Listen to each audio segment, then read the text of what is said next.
Most book folding involves measurement, but freeform doesn't. This makes it ideal for younger folders.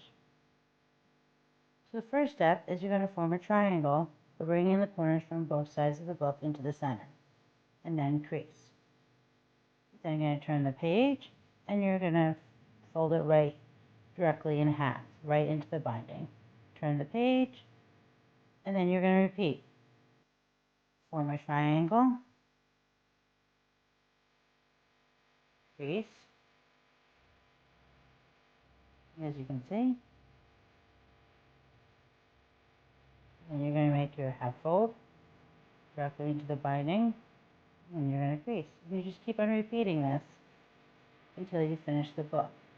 And what will happen at the end is it's going to look like a UFO, or you could even look at it as maybe it's a vase. There's lots of different things and techniques you can try.